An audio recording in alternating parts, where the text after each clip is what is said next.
Hi guys, Annette here. Time for another canning video. A couple people have requested for me to do some more canning videos, and I was planning on canning up these green beans that I got from my gleaning program. They're organic green beans. They're a little past their date, but they're still very firm and snappy. I mean, they have a few little spots on them, but they're going to be pickled, so I'm not too worried about it. They've sat in some vinegar water for about 15 minutes, and then I rinse them about 3 times. I like to make sure that they're really, really clean, even though they're organic. And these are going to be pickled green beans, so they're going to be water bath canned. These are Dilly Beans. And so I have my big pot back here going. It is boiling away with the jars and the funnel. You want...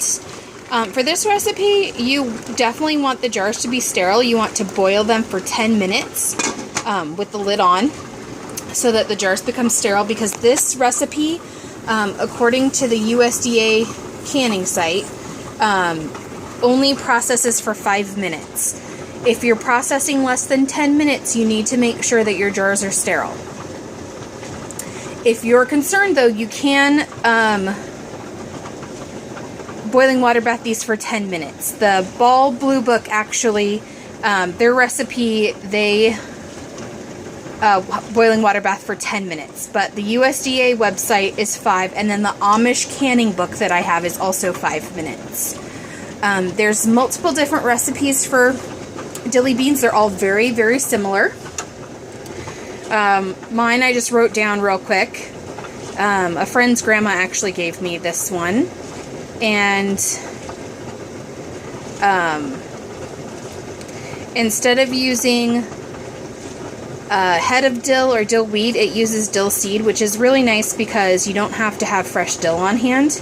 A lot of the recipes call for a head of dill. You can always substitute that for 1/2 teaspoon of dill per jar. So this recipe, the 2½ cups vinegar, the 2½ cups water, and the 1/4 cup of salt will go in this pan, and we'll bring that to a boil. And then the clove of garlic, the 1/2 teaspoon dill seed, and the 1/8 teaspoon red pepper flakes will go in per jar. Even though this recipe says 4 pints, I think I'm going to have more than that, but I'm just going to start out with this amount of brine, because I don't want to have too much brine for how much jars that I have, because I won't do anything with that. A lot of the recipes call for white vinegar. I actually prefer to use apple cider vinegar. I think that it tastes a little bit better. You just need to make sure that it's a 5% acidity, and if you look right there, let me see if I can get it to focus. There we go. It says diluted with water to 5% acidity, and so that's what you want. I get mine at Costco. I'm sure Walmart probably carries a big gallon jug. I don't know where else would. Probably any other bulk store like Sam's Club or something like that. At my Costco, the white vinegar comes in a box with 2 1-gallon jugs, and the apple cider just comes in a 1-gallon jug. Instead of using fresh garlic, because I don't have any right now. Actually, I do have a little bit, but probably not enough for this recipe. And I really like the way these garlic flakes taste. They're like sliced dehydrated garlic. I get them at Big Lots. So I just put a few pinches of those in. When they rehydrate in the brine and are pickled, they actually taste really good. The last time I made my Dilly Beans, I used these, and they were delicious. And then just a 1/2 or it's going to be an 1/8 teaspoon, which my measuring spoons don't even have an 1/8 teaspoon, so I just use like a scant 1/4 teaspoon. I like them with a little spice to them. If you didn't want the like flakes of red pepper in there, you can also use ground red pepper. I actually like the way the flakes look kind of floating around in the jar. And then this, even though it's not labeled, is my dill seed. I bought it in bulk. I don't know if in your guys' area you have these like really nifty little ball lids. They come 2 to a pack. and they're made to like make the canning jars into spice jars. So they have has a little shaker top, and my Target has them. They're $1.99 for 2. I don't think that's too bad. And then a Walmart, not my Walmart, but a different Walmart I went to had them, and they were like $1.57 for 2 there. It was a really good price. I stocked up and bought a few boxes so that I have them on hand. There's my spoons there, my measuring spoons, and a 2-cup measuring cup right there. So we'll get started with the brine first. And I'm going to pour, I'm going to measure out 2.5 cups of vinegar, and I'll be right back. Alright, so there's 2 cups of vinegar. It's going to go into our pot, and you want to make sure that you use a non-reactive pot. This one is stainless steel. You can use stainless steel or enameled cast iron, or an enameled aluminum, I guess, if you have that. You could even use non-stick. I prefer not to use non-stick. Or if you have a ceramic coated pot, you could use that. You just want to make sure that you don't use bare aluminum, which you probably shouldn't be using anyway, but you can look that up for yourself. And you don't want to use cast iron, because the vinegar can deteriorate your coating, your oil coating that you've built up on your cast iron. So you want to make sure that you use something that's non-reactive, and so I almost always use stainless steel. I'm going to measure out 1/2 cup here, and I'll be back. Alright guys, so there's actually 1/2 cup of vinegar and then 1/2 cup of water. I went ahead and added it because we're going to need 1/2 cup of both, so just to make it a little easier. So I'm going to pour that one in. And then we're going to get 2 cups of water so that we have equal water to vinegar. And then I'm going to get out my canning salt, and we'll put in 1/4 cup of canning salt. Okay, so there's my 2 cups of water and my 1/2 cup, or my 1/4 cup, excuse me, of canning and pickling salt. I transfer mine into a jar because I buy the Morton's canning and pickling salt. That's the easiest one to find in my area.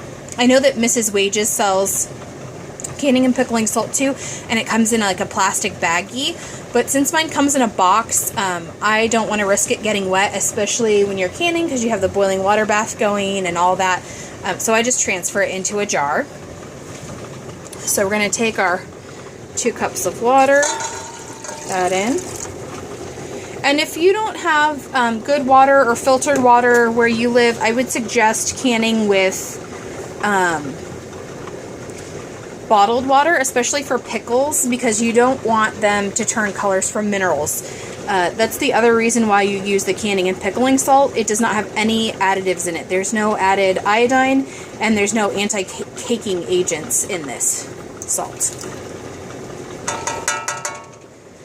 So I'm going to turn this on to high. And I'm going to pause you guys for a second, and I'm going to start taking the jars out so we can start filling them with our green beans and our seasonings. Okay, so here are our jars. I just took 4 out. I actually have another 4 in the canner because I don't know how many jars I'm going to get. I put 4 wide mouth pints in and 4 12-ounce jelly jars.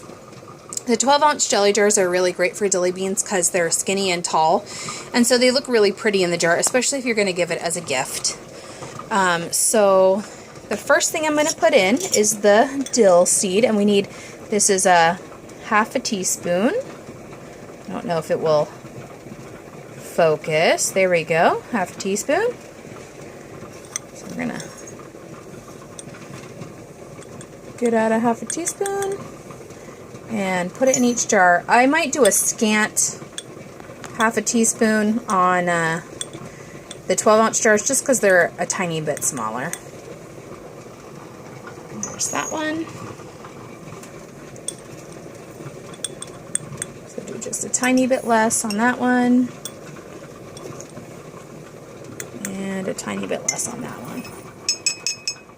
Then the red pepper flakes, I just put some in the lid because it was kind of deep in the jar and it's kind of hard to do this one-handed. I'm just going to put a little bit in each jar. I'm not going to worry too much about measurements. Like I said, I don't even have an 1/8 of a teaspoon measurement on this measuring spoon set. And I looked at my other measuring spoons and I didn't see them on there either. So let's do a little bit in each jar.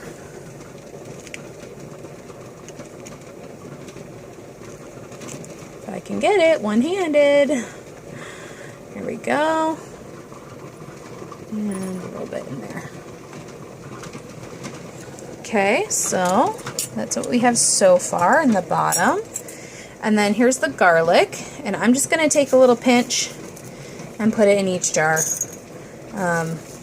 Maybe a little more than that. I'm a huge fan of garlic. I think it's super good.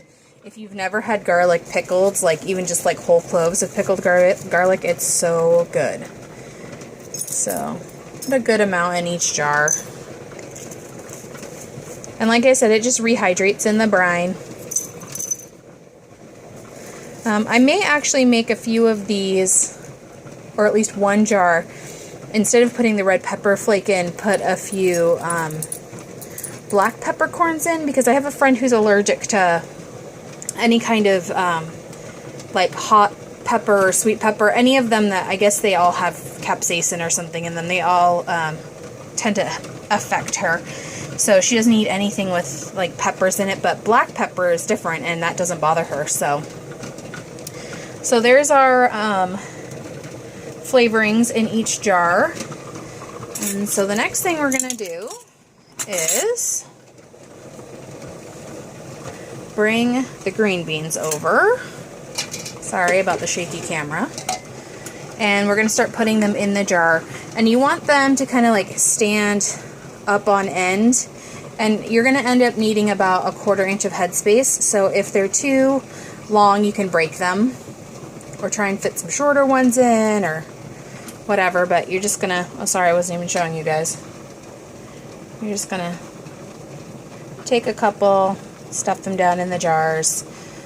It's much easier to do this with 2 hands once it starts to get full, because you'll have to kind of maneuver them around. And then I would just take a pair of kitchen scissors, if you have any that are too long, and snip the ends off. Because like I said, you're going to need a half of inch of headspace on these. So I'm going to go ahead and stuff these jars with green beans, and I will show you what that looks like when I come back. Our brine is boiling away, so I'm going to go ahead and turn this down to a simmer so that it stays hot while we finish filling our jars. I have 2 pretty much full. I've got to fill the other 2, and I will bring you guys back when I start filling them up with brine. Alright, we have our really hot brine and our 4 green bean filled jars. We're just going to take this hot brine and ladle it into the jars, leaving a 1/2 inch headspace.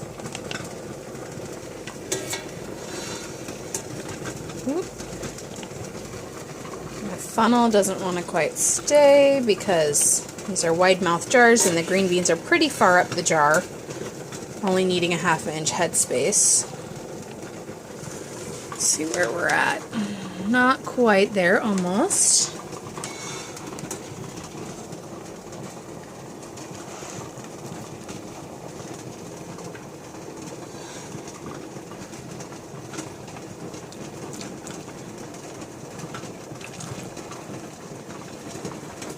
Let's see. That's about a 1/2 inch headspace right there. So you guys can see what that looks like.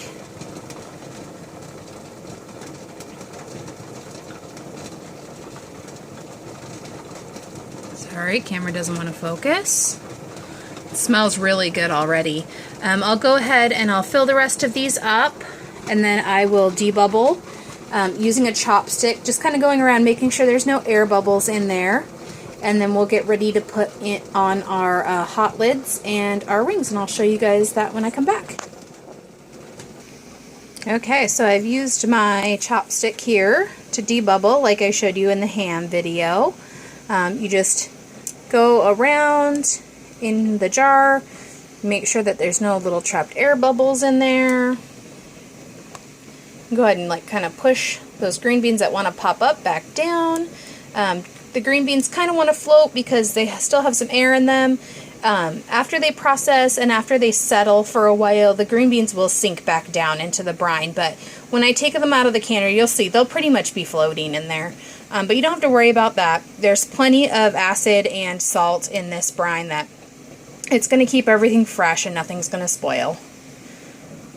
So next you want to take your paper towel or clean cloth, whatever you like to use. I just, when it's something like this, I just dip it in the hot water from the lids because this already has like a vinegar brine in it. I just really want to make sure that there's nothing on the rim like some of the seasoning that may have splashed out or a little bit of green bean or something like that. Oop, careful, don't tip your jar over when you are wiping the rim. And so you just go around and make sure nothing's on there. These I think are pretty clean. I'm not extremely worried about them. So just like that. Then we're going to get a lid, and these lids are in very hot water. You definitely don't boil them anymore. It's not recommended for the sealant that's on there. It's plastisol and it can thin if you boil them or simmer them. It's just recommended that, actually now they tell you they just have to be clean. You just wash them in some warm soapy water. I do wash them in warm soapy water, but then I do dip out usually some of the boiling water out of the pot and then put my lids in that water. So this water is pretty hot. If you need your little lid lifter, get it. I have pretty tough fingers. And actually, I will have to put a couple wide mouths in there because I put all regular. I forgot that I had wide mouth jars out. So I'll put that on there. And you put the ring on. If we can get it to go on, fingertip tight. Will just be a little bit tighter than what I can do with one hand. So I'll adjust those. And then I'll bring you guys back when I am putting these in the canner. Alright, our jars are ready to go into the canner, and I will show you guys what that looks like. It's pretty straightforward. It's kind of simmering. The water actually is a little bit hotter than I like it, just because these jars have kind of cooled down just a little bit, and you don't want them to break as they enter the hot water. They can get thermal shock, even though they're made to withstand temperatures. If the temperature fluctuation is too much, the bottom can actually just crack right out. And I've had that happen a couple of times. I think it also happens over time with use of your jars too. If people have used metal utensils in them, that can cause little hairline scratches, and it can actually cause the glass to weaken. And I do use a lot of used jars. I scour the thrift stores, and you know, if every once in a while one breaks, it's kind of a bummer, but at the same time, when I find my jars at the Goodwill, they're 20 cents a jar, which is a significant savings from new jars at the store. And I don't have a lot of problems, usually 1 or 2 jars a year, and I've heard from a lot of people that happens with new jars too. So those are in the canner. I'm just going to let the other jars go ahead and simmer in there because I'm going to need to make some more brine, but I definitely have enough green beans to make some more. After these have processed for 5 minutes, I'm going to turn the canner off and let it sit for 5 minutes, and then I'll take them out and set them back out on the counter, and they should start popping away after that. You don't want to start your time until it's actually at a rapid boil, and you want to make sure the lid's on, it's at a rapid boil, then you start your timer. So once the time is up, I will bring you guys back and show you them coming out of the canner. and what they look like. And hopefully at the end of the video, I will show you how many I got total. And because I eat these a lot at home, I give some away, but not a lot. I may use a couple Tatler lids, and I will show you guys those. I know quite a few canners on YouTube do use them. They are a little bit trickier than just the one-piece ones, but once you get the hang of them, they're really pretty easy and convenient to use. And I usually don't have too bad of a seal failure with them. I do admit they do have a little bit more of a seal failure rate than the metal lids, but not by that much. And it's probably user error. So, yeah, I'll let these come to a boil, and then I'll show you what they look like when they're coming out of the canner. Okay, here's our jars. They've been off the heat for just a few minutes now. And so we're going to go ahead and take them out of the canner and see what they look like. If I can manage to get it anyway. There we go. Here's the first jar. See how they're floating a little bit? After a little while, they'll kind of sink back down. And after they've cooled, you can kind of shake them up a little bit if you want to distribute the garlic and stuff a little bit better.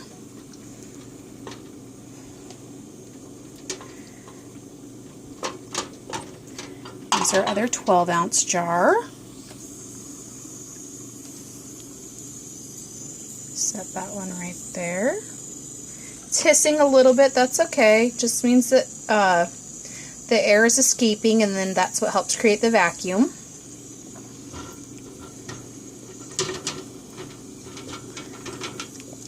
Here's our first wide mouth pint jar.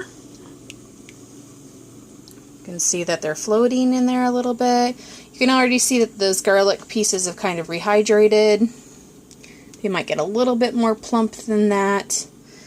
They have really great flavor. I also use them in soup and stew a lot because they'll just rehydrate, and it's like you put fresh garlic in there.